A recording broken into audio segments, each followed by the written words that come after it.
Marcia here. It is, what is it? 8 o'clock, Saturday morning, the 14th. I am also known as Madeline. Many of you know me as Madeline. Um, Marcia Doherty. I'm out in the public now. And I'm totally stress brain. You know, I've gotten a few friends that I've sent the link to who live in America come back and say, "Well, I can't sign it. I'm in America." I'm like, "No, no. Like there's a whole country section." I don't know. So I don't know how to communicate that. Yes, indeed. Absolutely international signers. It's the whole uh the world is watching kind of thing.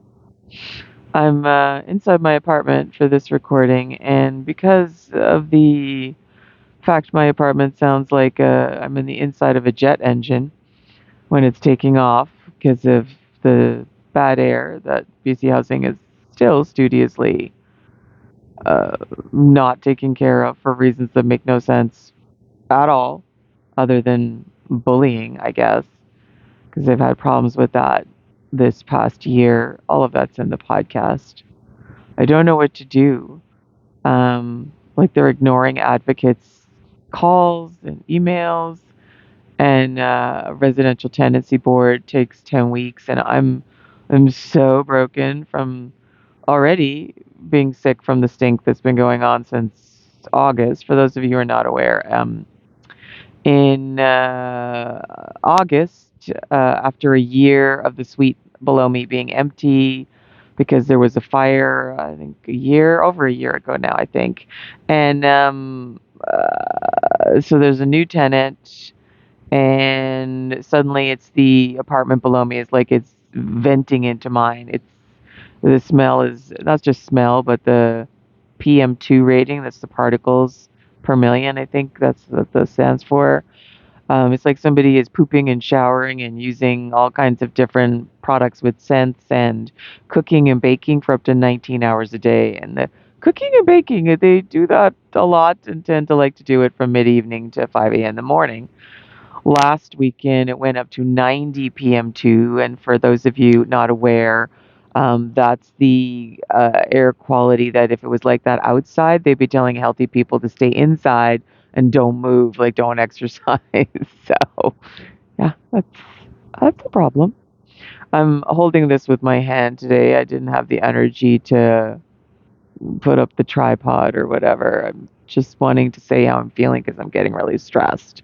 Like I've had, like I said, I think I've already said. I mean, I'm so broken. Can you tell? Um, I've had a couple of international friends say, "Oh, I can't sign it," and I don't know why they're getting that misperception. So I don't know what to do about it, and I hope any like journalists, especially international journalists, or even across Canada, like anyone can sign it anywhere in the world. Um, it's not what they call it's not a government petition. It's more of a from the standpoint of the um, human rights tribunals, Supreme Courts, provincial and federal, and the ombudsman saying what's happening to me, that it can't get baseline supports to stay alive is a political thing. Well, then, okay, then let's let the world weigh in. Let's let the province and the country and the world weigh in. So I don't know what we're miscommunicating or what they're misunderstanding or why. So if, when you share it, could you please say, like, anybody can sign? But back to the bad air issue. Like, it's making me so sick. And so, again, for people who are not aware, I have my balcony and windows and door, balcony door and windows open, and it's, December, and it's just really cold in my apartment. You tell I'm all bundled up. It's really cold in my apartment. So I hope I don't get pneumonia with my immune deficiency. But then I have like 5 fans taking the outside air and trying to push it into my apartment. I have now 7 air purifiers because BC Housing gave me another one and tried to say like, well, we're done. And then the kitchen and bathrooms fans are on, so it's really loud. Like, I'm sorry. Like, I put in the headphones hoping it would be less loud, but it still sounds like it's picking up all that air purifier sounds.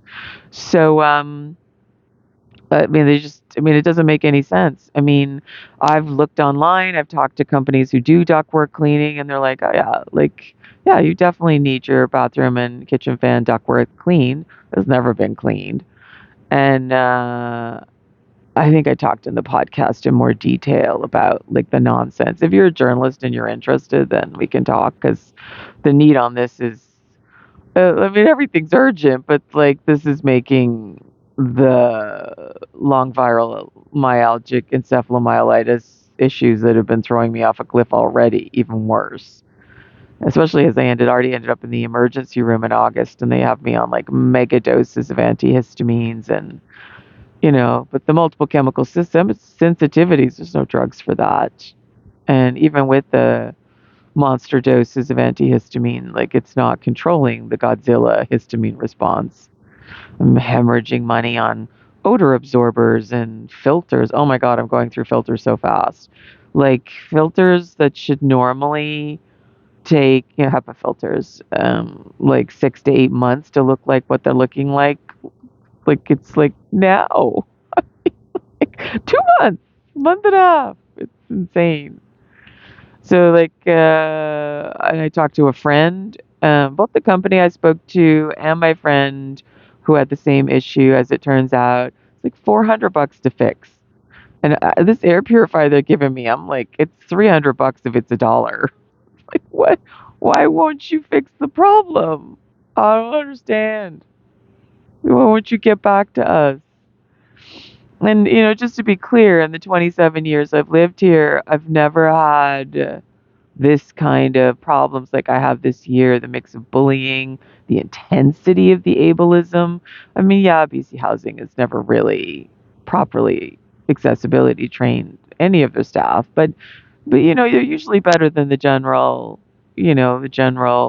population in regards to understanding that this is like urgent, but also just like baseline, like being a good landlord, being a good manager kind of thing. Like I don't know, but it's making me super sick. And um and I think on top of the post exertion symptom exacerbation of pushing myself so far outside my energy envelope to get the petition ready, um and the press release, and I had help with both, which I'm really grateful for. um I'm really sick. I'm trying to do, oh, we got a windstorm going on too. I'm trying to do more treatments, like 3 hyperbaric in a row, um, to see if that could stabilize me a bit. But I mean, it's hard to know if that's the right decision, like, because I'm so sick. I mean, it's that whole it takes energy to make energy thing. Um, we just need to find something. And I'm already struggling with being alone at Christmas again and being so sick. And man, going fully public was stressful all into itself. So I have stress brain.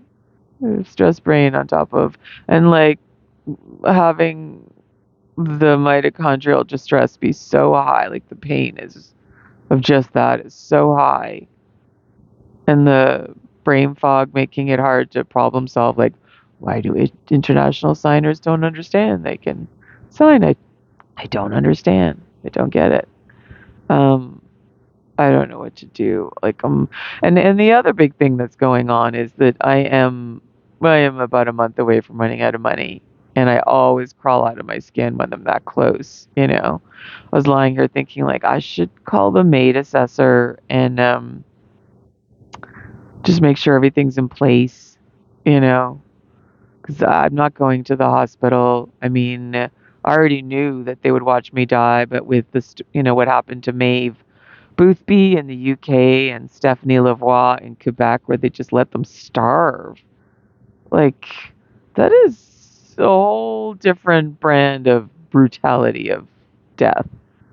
Um, I just, Kind of, I think, a little panicking today. I think I'm having a where's my brave and strong kind of morning, you know. I really need there to be an avalanche of petition signers from all over the world. I really need money to come in on the petition and the GoFundMe we set up to go with the petition. It seems like it's done. It's verification, but I'm not sure. So we've been trying to send people to the other GoFundMe, the original one that Liza set up when we were protecting my identity. I just I just would like to not be dead. And then I had this horrible, terrible, terrible idea that precipitated me into picking up the camera to say it out loud, to say it outside myself so it didn't eat my brain, which is, do I make a better story if I'm dead? Is that why stories aren't being told up to this point and now I'm fully public? I was really hoping for like a whole bunch of media interest in my province, in my country at the very least. And we've had one nibble internationally, which is amazing and I'm so grateful and I hope they do write a story. But I just I'm very stressed. I don't know how not to be stressed. You know what I mean? I can't like la la la, it's not happening, la la la. It is happening. It's very scary for me right now. I don't know what to do. So I don't know. So I thought if I said how I was feeling, maybe I would feel better. Not so far. Anyway, thanks for listening. Thanks for being there.